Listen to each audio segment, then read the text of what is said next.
आज हम जानेंगे कि श्रीमद् भगवत गीता के चौथे अध्याय से क्या सीखा जा सकता है, और वो भी बहुत ही सरल भाषा और आसान से शब्दों में। मित्रों, जीवन में कभी किसी की मदद करके ये अहंकार मत करना कि आप उसे कुछ दे रहे हैं। हो सकता है कि आप अपने पिछले जन्म का कर्ज चुका रहे हो। तीसरे अध्याय में हमने देखा कि भगवान श्री कृष्ण ने अर्जुन को बताया कि जो भी मानव श्रद्धा से युक्त होकर के मेरे बताए रास्ते पर चलता है, वह कर्मों के बंधन से छूट जाता है और मोक्ष को प्राप्त करता है।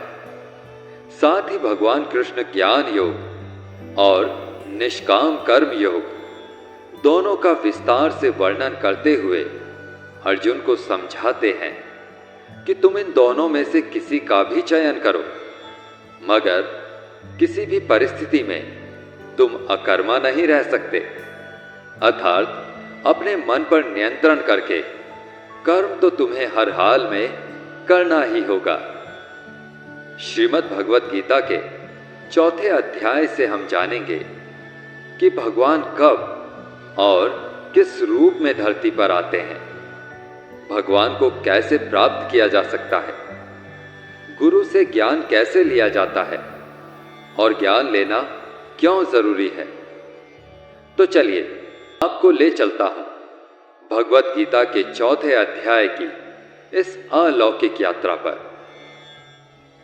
श्रीमद् भगवत गीता अध्याय 4, ज्ञान कर्म संन्यास योग। अपने द्वारा दिए जा रहे ज्ञान में अर्जुन के विश्वास को मजबूत करने के लिए श्री कृष्ण इस अध्याय में इसके आदि मूल का खुलासा करते हैं। वे कहते हैं, अर्जुन, चूंकि तुम मेरे प्रिय भक्त और प्रिय मित्र हो, इसलिए मैं तुम्हें योग का यह सर्वोच्च विज्ञान बता रहा हूं। यह वही शाश्वत विज्ञान है जो मैंने समय के आरंभ में सूर्य देव को सिखाया था, और एक सतत परंपरा में वही ज्ञान ऋषियों तथा राजाओं को दिया गया। अर्जुन को आश्चर्य होता है कि इतने युगों पहले लगभग उसकी उम्र का कोई व्यक्ति कैसे अस्तित्व में आ सकता है। वे श्री कृष्ण से पूछते हैं कि यह कैसे संभव है कि आपने इतने वर्ष पहले सूर्य देव और अन्य लोगों को यह ज्ञान दिया। श्री कृष्ण अर्जुन के संदेह को स्पष्ट करते हैं और अपने अवतरण के दिव्य रहस्य को प्रकट करते हैं। वे कहते हैं कि यद्यपि भगवान अजन्मा और शाश्वत है, फिर भी वे धर्म की स्थापना के लिए अपनी योग माया शक्ति से इस धरती पर अवतरित होते हैं। उनका जन्म और कार्यकलाप दिव्य है और भौतिक दोषों से दूषित नहीं हो सकते। एक बार जब कोई भक्त इस रहस्य को जान लेता है और पूरी श्रद्धा के साथ भक्ति में लग जाता है, तो वह भगवान को प्राप्त कर लेता है और फिर इस संसार में दोबारा जन्म नहीं लेता। वे बताते हैं कि जब कर्म रूपी यज्ञ को उचित ज्ञान तथा शुद्ध भावना के साथ किया जाता है, तो उसका शेष भाग अमृत के समान हो जाता है, तथा ऐसे अमृत का पान करने से भक्त सभी अशुद्धियों से मुक्त हो जाते हैं। सबसे बड़ा पापी भी इस शाश्वत ज्ञान की नाव पर सवार होकर भौतिक दुखों के सागर को पार कर सकता है। श्री कृष्ण कहते हैं कि ऐसा ज्ञान केवल एक सच्चे आध्यात्मिक गुरु से ही प्राप्त किया जाना चाहिए, जो स्वयं ईश्वर का साक्षात्कार प्राप्त कर चुका हो। गुरु होने के नाते श्री कृष्ण अर्जुन को निर्देश देते हैं कि वह अपने हृदय में उत्पन्न सभी संदेहों को इस ज्ञान की तलवार से काट डाले। वे अर्जुन से कहते हैं कि अब उठो और एक योद्धा के रूप में अपना कर्तव्य निभाओ।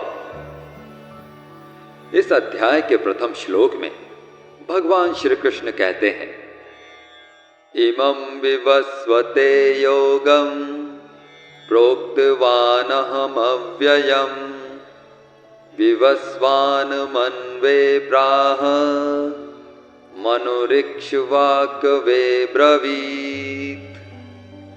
अर्थात मैंने इस शाश्वत ज्ञान योग का उपदेश सूर्यदेव विवस्वान को दिया और विवस्वान ने मनु, और फिर इसके बाद मनु ने इसका उपदेश इक्ष्वाकु को दिया। इस श्लोक में भगवान श्री कृष्ण ने अर्जुन को दिए जा रहे आध्यात्मिक ज्ञान की विश्वसनीयता और महत्व को प्रतिपादित किया है।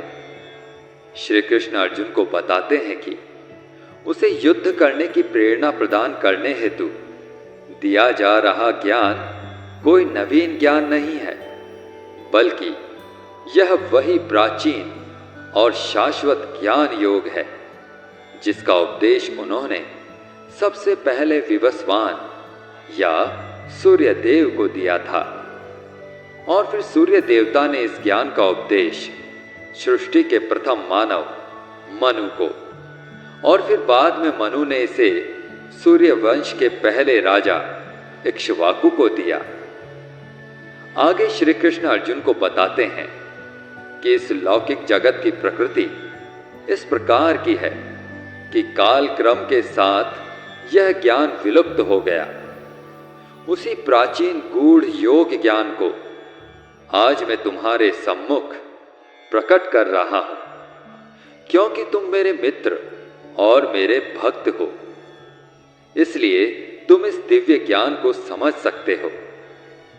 अर्जुन ने भगवान को अपना मित्र मानकर उनकी आराधना की, और इसलिए श्री कृष्ण उसे अपना परम मित्र और भक्त कहते हैं। हृदय में श्रद्धा भक्ति के बिना कोई भी श्रीमद् भगवद गीता के दिव्य ज्ञान को ग्रहण नहीं कर सकता। अतः इसे समझने के लिए सच्ची श्रद्धा और भक्ति आवश्यक है। भगवान श्री कृष्ण की इस बात को सुनकर अर्जुन के मन में संशय उत्पन्न होता है, और वे श्री कृष्ण से कहते हैं, अपरम भवतो जन्म परम जन्म विवस्वतः कथमेतद्विजानीयाम् त्वमादौ प्रोक्तवानिति।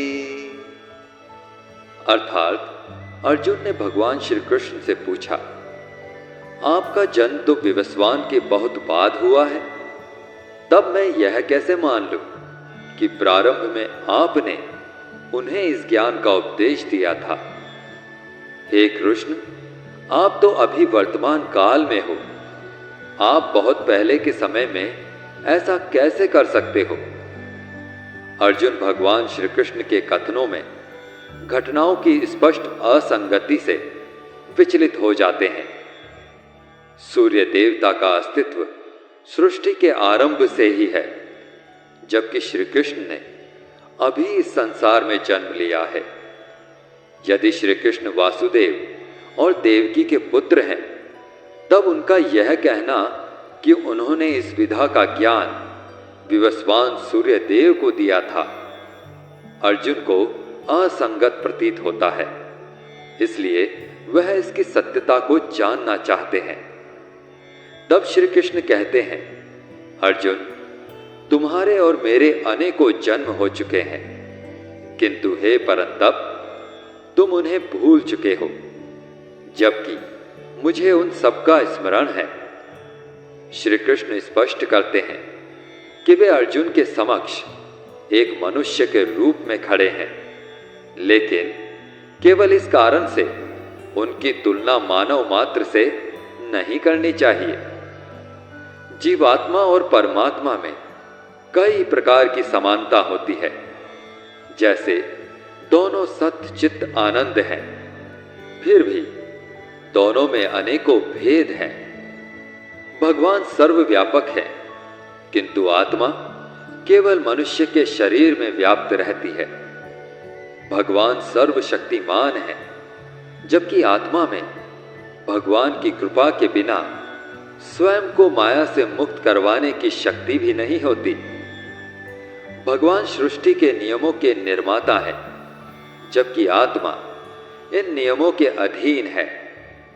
भगवान संपूर्ण सृष्टि के नियंता है, जबकि आत्मा उनके नियंत्रण में रहती है।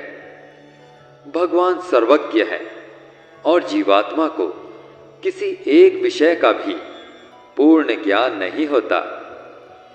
भगवान श्री कृष्ण जीवात्मा और भगवान के बीच के भेद को समझाते हुए कहते हैं कि यद्यपि वे इस संसार में अनेकों बार अवतार लेते हैं, तथापि वे सदैव सर्वज्ञ रहते हैं, न कि जीवात्मा के समान जिसका ज्ञान सीमित होता है।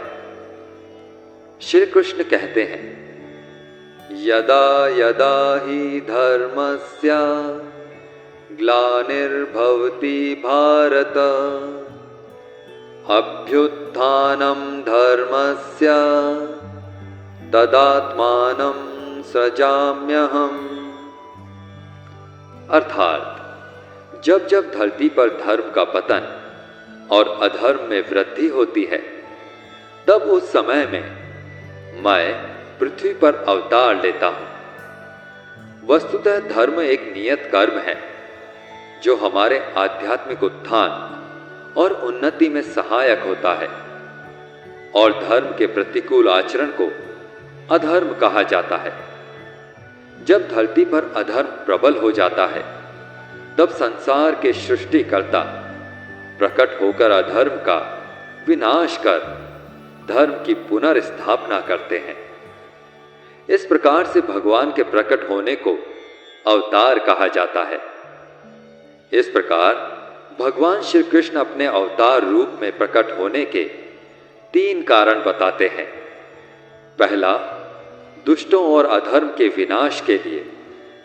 दूसरा, भक्तों के उद्धार के लिए। और तीसरा, धर्म की स्थापना के लिए।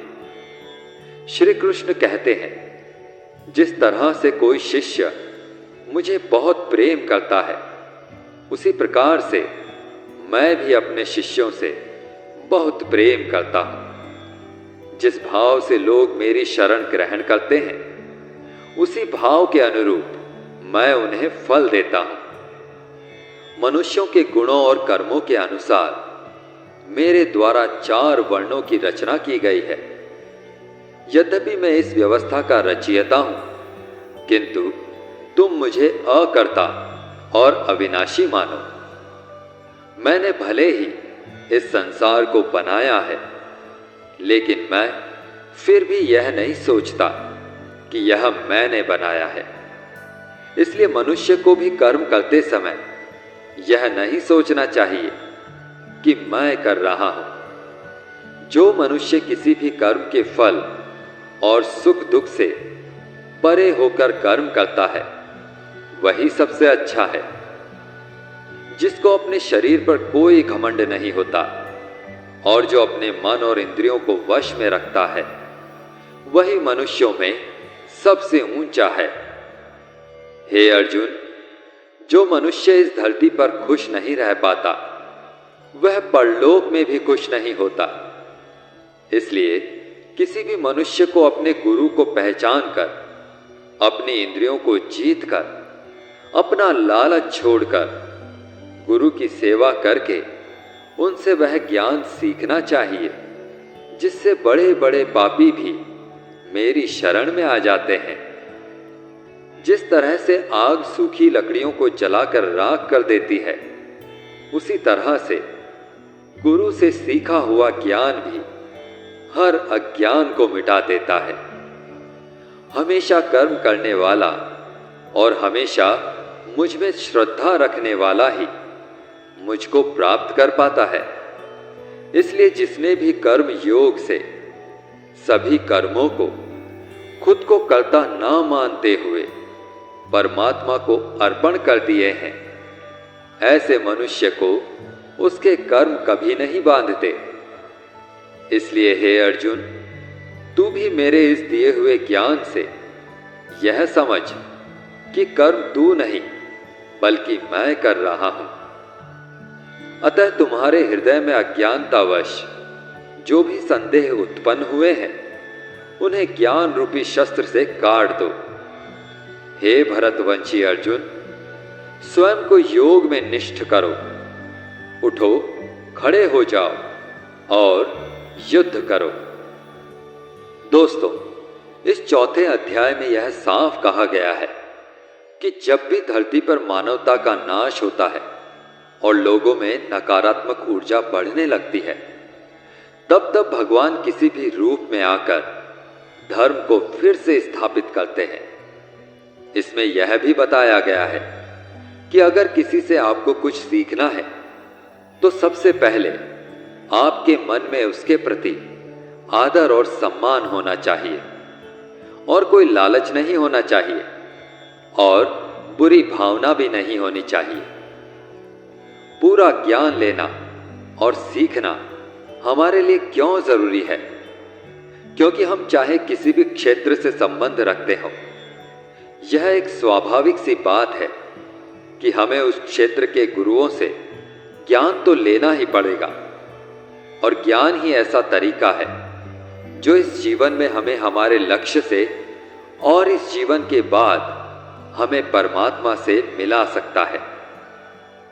साथियों, आशा है आपको श्रीमद् भगवत गीता के चौथे अध्याय की यह सरल व्याख्या जरूर पसंद आई होगी। इस अध्याय से आपने क्या सीखा, हमें कमेंट करके जरूर बताएं।